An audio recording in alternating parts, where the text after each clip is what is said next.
Selamat pagi Ibu Bapak dan saudara-saudara yang dikasihi dan mengasihi Tuhan. Pada pagi hari ini kita kembali berjumpa lagi dalam doa pagi online GKI Samanhudi pada hari Kamis tanggal 6 Mei 2021. Kita bersyukur bahwa hari ini Tuhan memungkinkan kita hidup, dan saya percaya serta berharap bahwa saudara-saudara ada dalam keadaan yang baik dalam setiap perjalanan hidup, khususnya menghadapi hari ini. Mari saudara, kita membiarkan waktu pagi hari ini untuk bersama-sama terlibat dalam perenungan firman Tuhan. Mari kita meneduhkan hati kita dan kita masuk di dalam saat teduh. Mari kita mulai.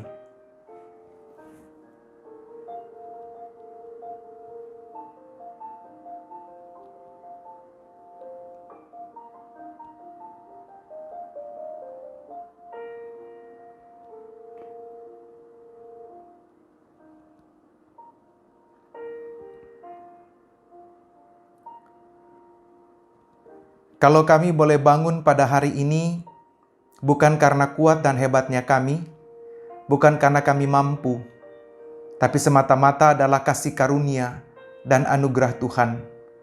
Kalau kami boleh menyiapkan diri kami pagi hari ini untuk bersama-sama ada di dalam doa pagi, itu juga bukan karena kami begitu rohani atau spiritualis, tapi semata-mata karena kami merendahkan diri kami di hadapan Tuhan dan membiarkan Roh Kudus bekerja atas kami. Sebab itu kiranya persekutuan kami di pagi hari ini menolong kami untuk terus bertumbuh di dalam Tuhan. Dan firman-Mu yang kami dengarkan kiranya senantiasa menolong kami menjadi pribadi-pribadi yang terus bertumbuh dari waktu ke waktu.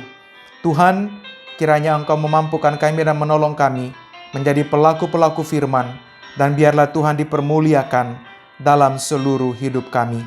Dalam nama Yesus Kristus kami berdoa. Amin. Bapak, Ibu, dan saudara yang dikasihi Tuhan, pada pagi hari ini firman Tuhan diambil dari Yesaya pasal 49. Fokus kita ada pada sesuai dengan informasi wasiat ayat 5 sampai 6, tapi saya mengajak kita melihat keseluruhan perikop dari ayat 1 sampai ayat yang ke-7. Dari Yesaya 49 ayat 1 sampai ayat yang ke-7. Dengarkanlah aku, hai pulau-pulau, perhatikanlah, hai bangsa-bangsa yang jauh. Tuhan telah memanggil aku sejak dari kandungan, telah menyebut namaku sejak dari perut ibuku. Ia telah membuat mulutku sebagai pedang yang tajam, dan membuat aku berlindung dalam naungan tangannya. Ia telah membuat aku menjadi anak panah yang runcing, dan menyembunyikan aku dalam tabung panahnya. Ia berfirman kepadaku, engkau adalah hambaku Israel, dan olehmu aku akan menyatakan keagunganku. Tetapi aku berkata, aku telah bersusah-susah dengan percuma, dan telah menghabiskan kekuatanku dengan sia-sia dan tak berguna. Namun hakku terjamin pada Tuhan, dan upahku pada Allahku. Maka sekarang firman Tuhan yang membentuk aku sejak dari kandungan untuk menjadi hambanya, untuk mengembalikan Yakub kepadanya, dan supaya Israel dikumpulkan kepadanya, maka aku dipermuliakan di mata Tuhan, dan Allahku menjadi kekuatanku, firman-Nya. Terlalu sedikit bagimu hanya untuk menjadi hambaku, untuk menegakkan suku-suku Yakub, dan untuk mengembalikan orang-orang Israel yang masih terpelihara. Tetapi aku akan membuat engkau menjadi terang bagi bangsa-bangsa, supaya keselamatan yang daripadaku sampai ke ujung bumi. Beginilah firman Tuhan penebus Israel, Allahnya yang Maha Kudus, kepada Dia yang dihinakan orang, kepada Dia yang dijijikkan bangsa-bangsa, kepada hamba penguasa-penguasa. Raja-raja akan melihat perbuatanku, lalu bangkit memberi hormat, dan pembesar-pembesar akan sujud menyembah, oleh karena Tuhan yang setia, oleh karena yang Maha Kudus Allah Israel yang memilih engkau. Bapak, Ibu, dan saudara, begitu bacaan kita pada pagi hari ini.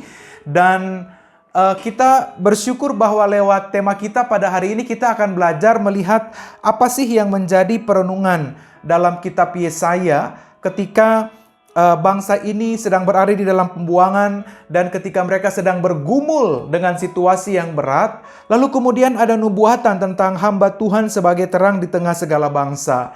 Tentu kita semua memahami bahwa situasi dan kondisi Israel pada waktu itu mereka sedang terpuruk di tengah-tengah situasi pembuangan karena kedegilan, karena macam-macam persoalan sosial, ketidakadilan yang terjadi pada waktu itu. Namun saudara, selalu saja kita menemukan bahwa di dalam situasi yang rumit, selalu saja kasih karunia Tuhan dipenuhkan dan nampak di dalam kehidupan umat yang bergumul. Selalu saja kita menemukan ada pengharapan di tengah-tengah tantangan dan pergumulan hidup yang dialami oleh umat, baik masa lalu maupun masa kini, pada saat saudara dan saya hidup di zaman modern.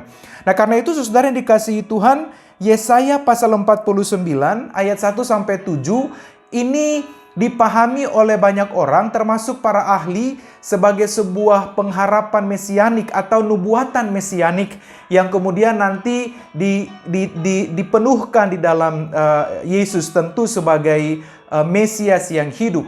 Namun saudara, dalam cara pandang yang lain kita juga bisa merefleksikan teks ini untuk melihat tentang bagaimana kita memandang konteks ini dalam kehidupan kita sehari-hari. Supaya teks ini tidak hanya berhenti pada waktu nubuatan itu terjadi, tapi dia terus menjadi sesuatu yang kita hidupi dalam perjalanan hidup kita dari waktu ke waktu.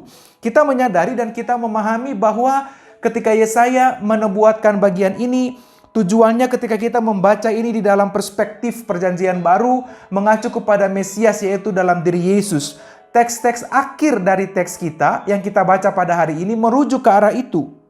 Kepada dia yang dihinakan orang, kepada dia yang dijijikkan bangsa-bangsa, kepada hamba penguasa-penguasa dan seterusnya.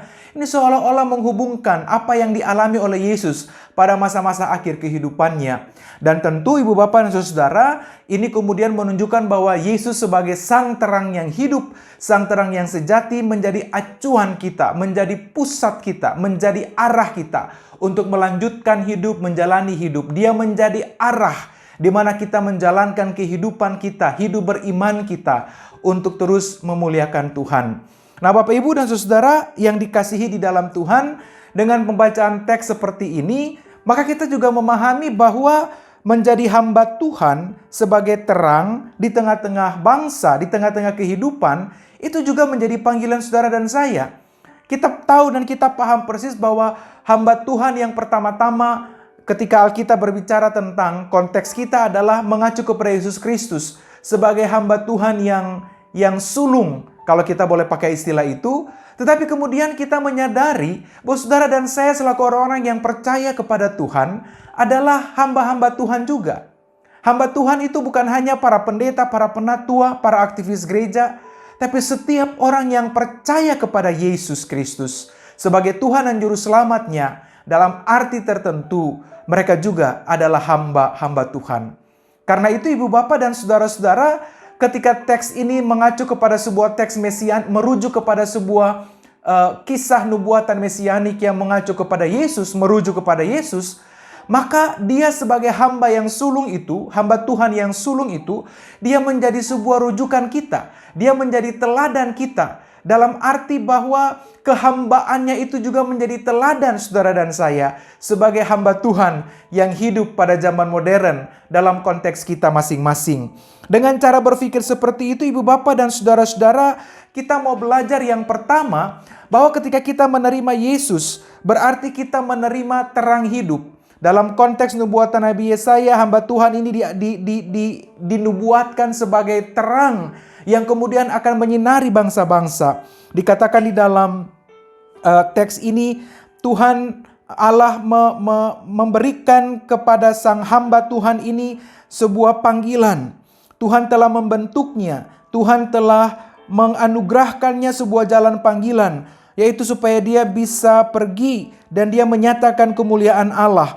Dia membawa apa yang menjadi kehendak Allah di tengah-tengah kehidupan bangsa yang sedang ada di dalam situasi cengkeraman, dalam konteks perjanjian baru tentu dalam cengkeraman dosa dan seterusnya. Maka karya penyelamatan Allah yang membawa terang kehidupan itu menjadi bagian dari milik kita semua. Nah, karena itu ibu bapak dan saudara, di dalam pemahaman seperti ini, maka ketika kita menerima Yesus sebagai terang hidup, berarti kita juga bersedia untuk hidup di dalam terang itu.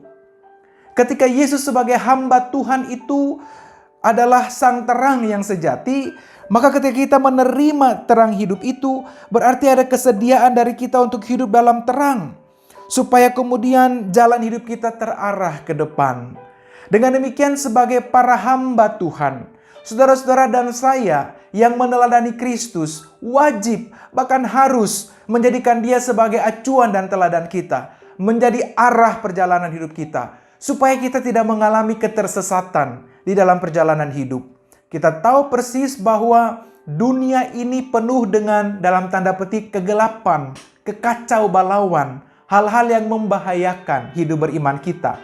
Ada banyak sekali tipu muslihat yang kita jumpai di dalam sana. Bukan berarti bahwa kemudian kita harus membenci dunia, bukan demikian.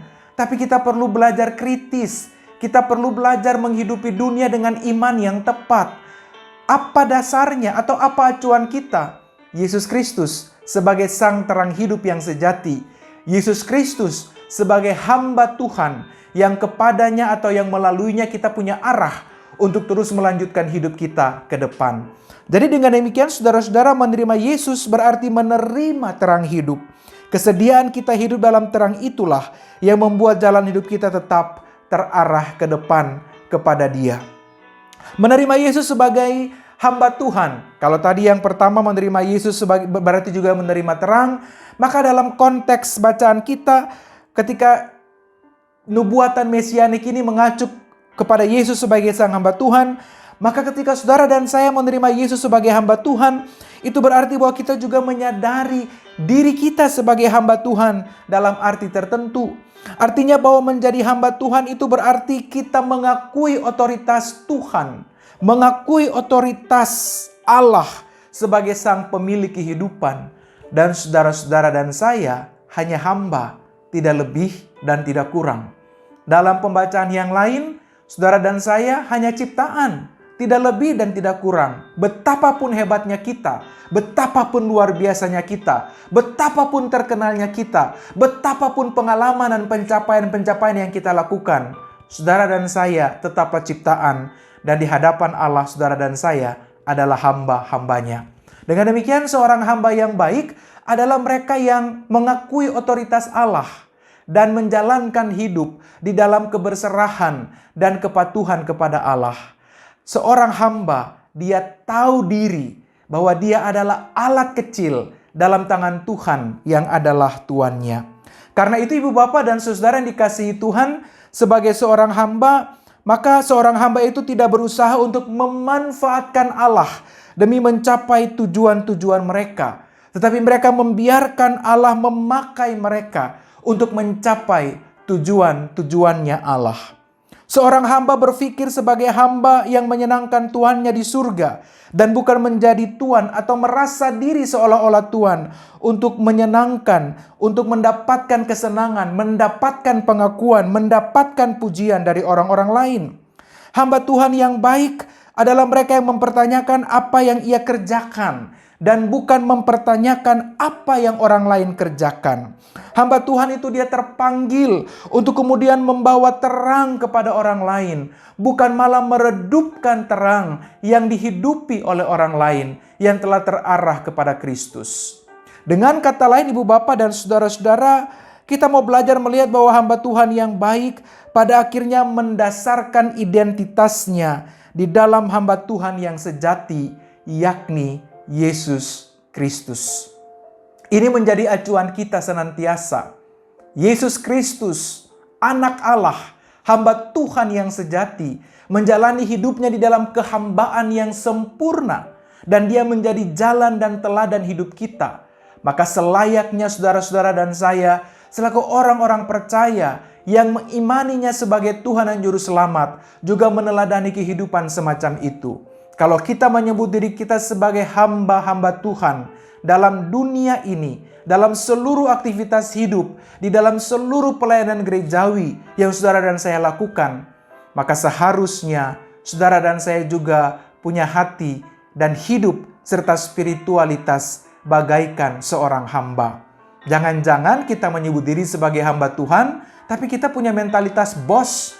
Jangan-jangan kita menyebut diri sebagai hamba Tuhan, sebagai para pelayannya Tuhan, Tapi kita menjadikan diri kita sebagai orang-orang yang berkuasa, yang menuntut ini dan itu dari orang lain, lalu menjadikan orang lain sebagai hamba atas diri kita. Saudara yang dikasihi dan mengasihi Tuhan, biarlah apa yang kita terima, apa yang kita renungkan, dan apa yang kita alami pada perenungan kita pada pagi hari ini, menolong kita kembali berkaca kepada Yesus Kristus, yang selalu menjadi teladan kehidupan kita. Dengan rendah hati, kita tahu persis bahwa masing-masing orang Tuhan berikan tanggung jawab dan tugas dalam ranahnya masing-masing. Bahwa setiap kita, apapun talenta kita, Tuhan percayakan sepenuh-penuhnya bagi saudara dan saya. Dan tentu yang diharapkan adalah kita menjalaninya dengan mentalitas hamba yang baik, sebagaimana yang telah diteladankan oleh Yesus. Penuh kerendahan hati, penuh tanggung jawab, penuh kebersyukuran, penuh kerelaan, menjalankan itu semua di dalam ucapan syukur. Nah, Bapak Ibu dan saudara-saudara, apa yang ditemukan di dalam teks kita pada pagi hari ini menjadi semacam sebuah garis dan rancangan Allah bagi hamba Tuhan dalam nubuatan teks ini. Tapi juga dalam arti tertentu bagi kita, kehidupan kita juga bukankah merupakan garis Allah bagi kita, rancangan Allah bagi kehidupan saudara dan saya.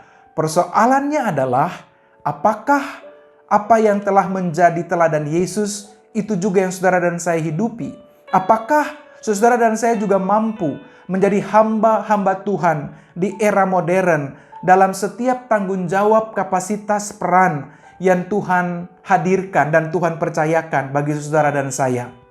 Ketika kita mampu menghidupi spiritualitas hamba yang tepat, maka hidup kita menjadi berkat bagi orang lain.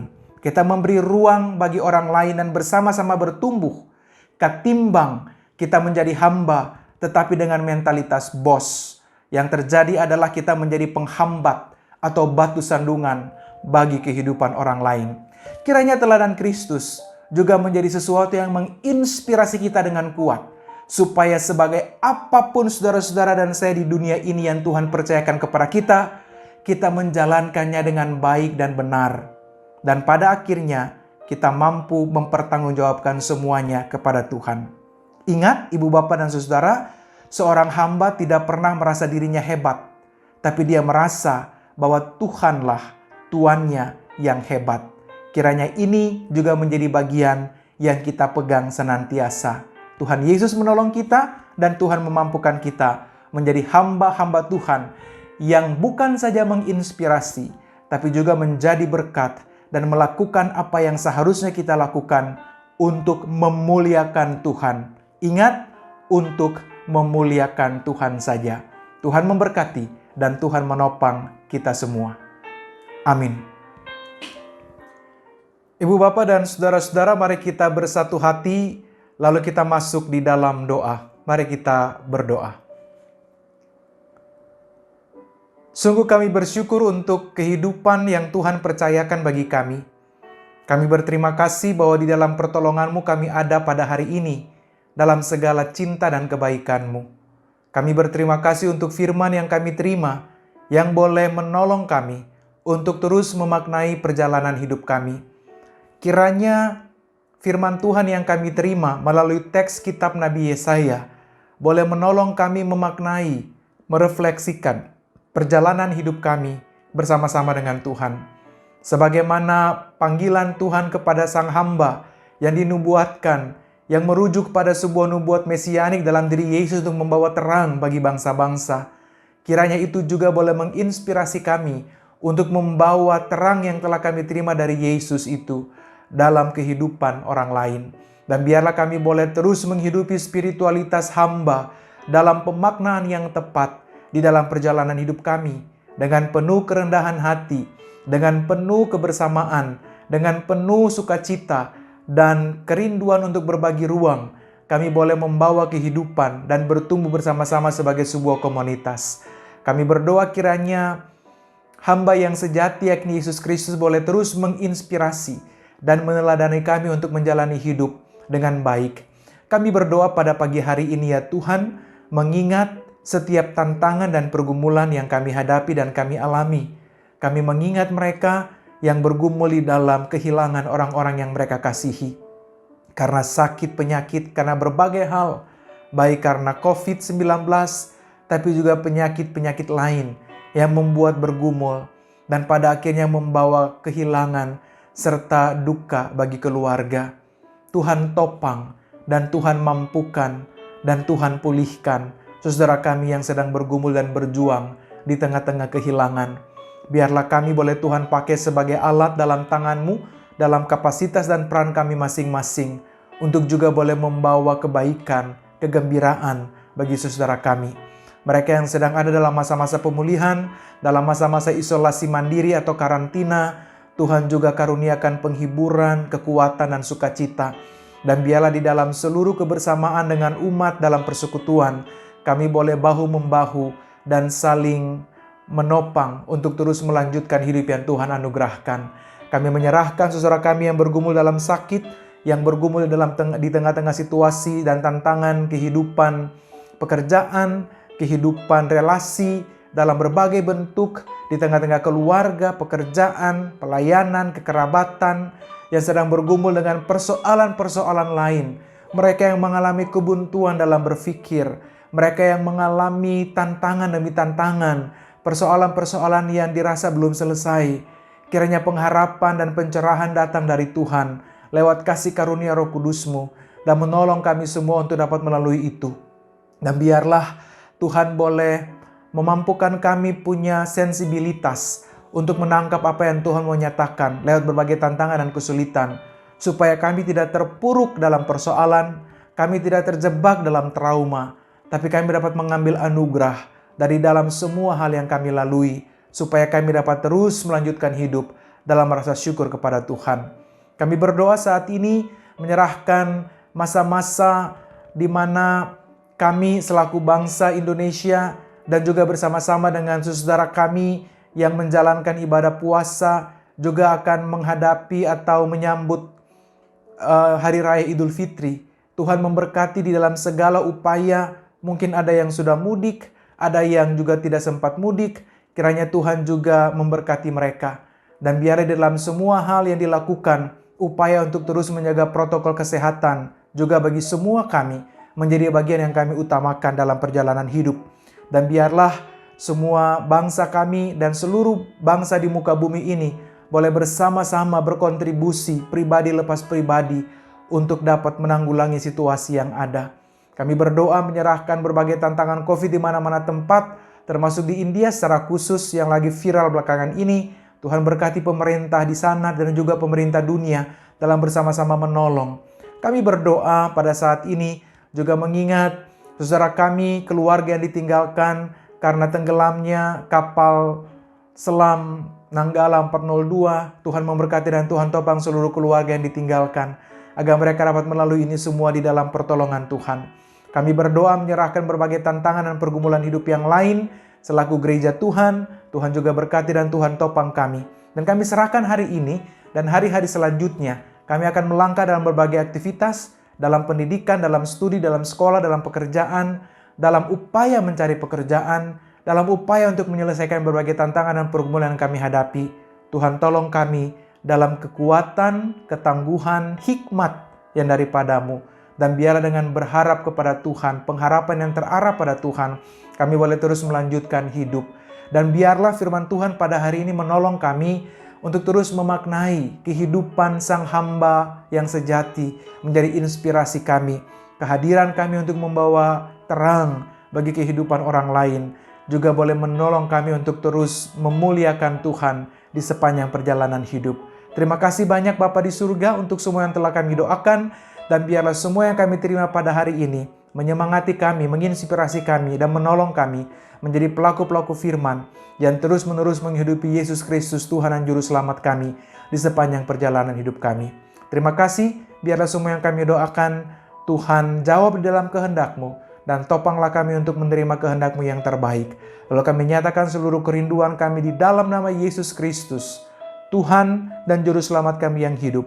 Dan biarlah kasih karunia dan damai sejahtera dari Allah Bapa dalam Kristus Yesus, dalam tuntunan Roh Kudus menyertai memberkati kami semua dari sekarang sampai selama-lamanya. Amin. Ibu, Bapak, dan Saudara, selamat pagi. Tuhan memberkati kita semua. Selamat beraktivitas dan ingat untuk terus menjaga protokol kesehatan. Tuhan memberkati kita. Bagi Bapak Ibu yang memiliki pergumulan khusus dan ingin didoakan, bisa menghubungi rekan-rekan pendeta di nomor berikut.